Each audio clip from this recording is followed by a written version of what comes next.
Hello everybody दोस्तों, आप सभी का स्वागत है मेरे यूट्यूब चैनल पर। मेरे यूट्यूब चैनल को सब्सक्राइब करें, वीडियो को लाइक करें, दोस्तों के साथ शेयर कर लें। चलिए दोस्तों, भारतीय अर्थव्यवस्था बुक में आज हमारा टॉपिक है बेरोजगारी की परिभाषा। बेरोजगारी दोस्तों क्या होती है, चलिए इसके संबंधित आज हमारा अध्याय है। तो दोस्तों, यूपीएससी लेवल से लेकर छोटे से छोटे एग्जाम तक भारतीय अर्थव्यवस्था का अध्याय बहुत महत्वपूर्ण माना जाता है। तो दोस्तों, बेरोजगारी के संबंधित आज बहुत मोस्ट नोट्स यानी कि पूर्ण अध्याय को मैं लेके आया हूं, यानी कि यूपीएससी सिविल सर्विस बुक से। तो चलिए दोस्तों, बेरोजगारी किसे कहते हैं? बेरोजगारी दोस्तों उस समय कही जाती है जब प्रचलित मजदूरी की दर पर कम करने के इच्छुक लोग रोजगार नहीं पाते, या इससे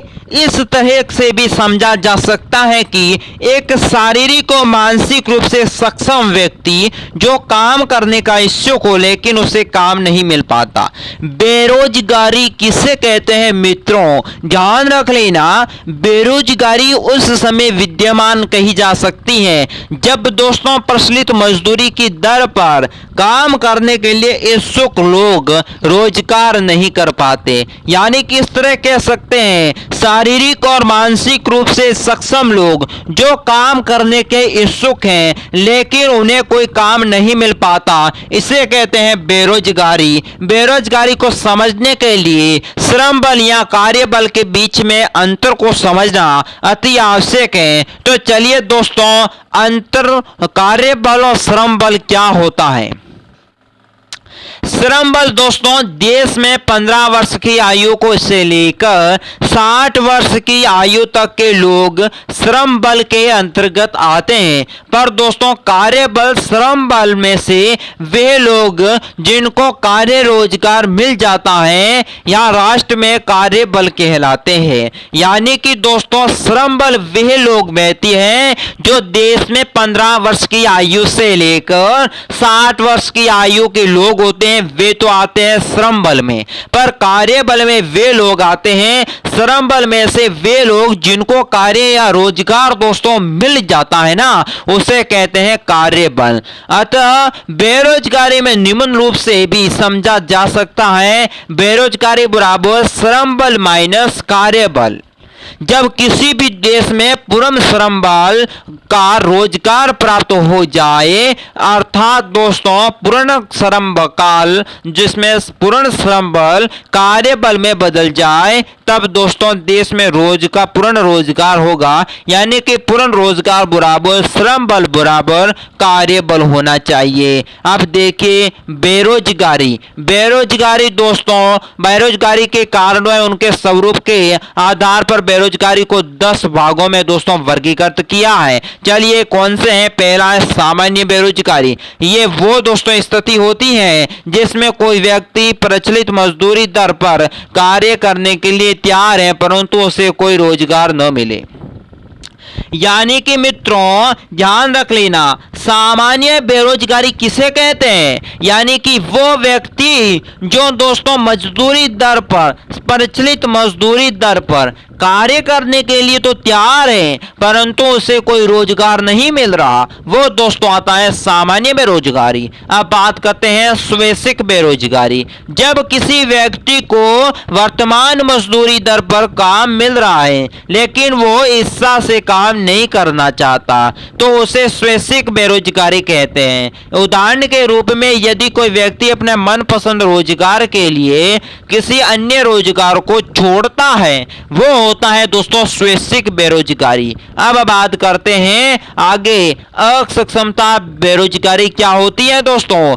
जब कोई व्यक्ति शारीरिक और मानसिक रूप से काम करने में सक्षम नहीं है, तब वो दोस्तों इस प्रकार के बेरोजगारी में असक्षमता बेरोजगारी माना जाता है। वो व्यक्ति जो दोस्तों व्यक्तिगत शरीर या मानसिक रूप से काम करने के योग्य न हो। अब बात करते हैं दोस्तों दोस्तों संरचनात्मक बेरोजगारी। जब किसी राष्ट्र में भौतिक, वित्तीय, मानवीय संरचना कमजोर होने के कारण रोजगारों का अभाव होता है, तब वह बेरोजगारी दोस्तों संरचनात्मक बेरोजगारी कहलाता है। भौतिक संरचना में दोस्तों परिवहन, बिजली उत्पादन आदि सम्मिलित हैं। वित्तीय में राष्ट्र के निवेश का अभाव होता है और मानवीय में कुशल मानव संसाधन का अभाव, कौशल, ज्ञान और तकनीकी का अभाव होता है।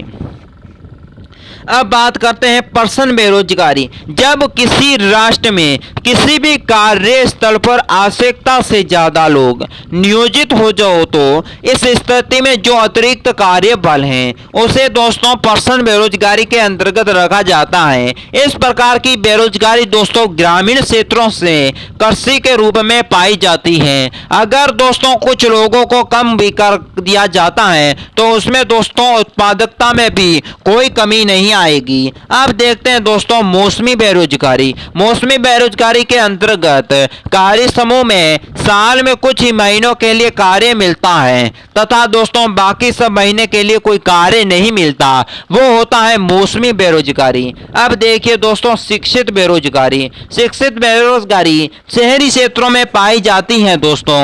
इस क्षेत्र प्रकार में बेरोजगारी को शिक्षित कार्य समूह के लोग रोजगार पाने में असमर्थ हो जाते हैं।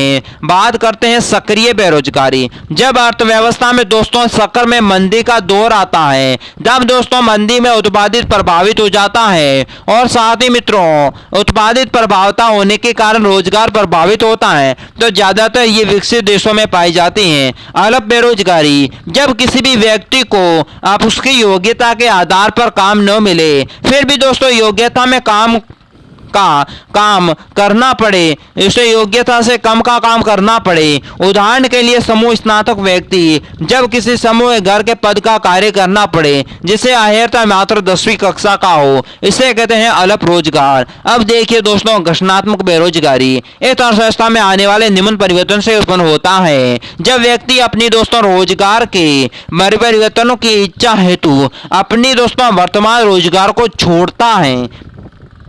जब कोई पुरानी कंपनी बंद कर नई कंपनी खोली जाती है दोस्तों, जब किसी भी उद्योगों की उत्पादन का मांग कई कारणों से फैशन में कम हो जाती है तो दोस्तों ऐसे उत्पन्न होता है। ऐसी स्थितियों में थोड़े समय बेरोजगारी उत्पन्न होती है जिसे दोस्तों घोषणात्मक बेरोजगारी कहते हैं। इस प्रकार की बेरोजगारी अधिकतर विकसित देशों में दोस्तों पाई जाती है। अब देखिए बेरोजगारी का मापन हम किस दृष्टि से करेंगे।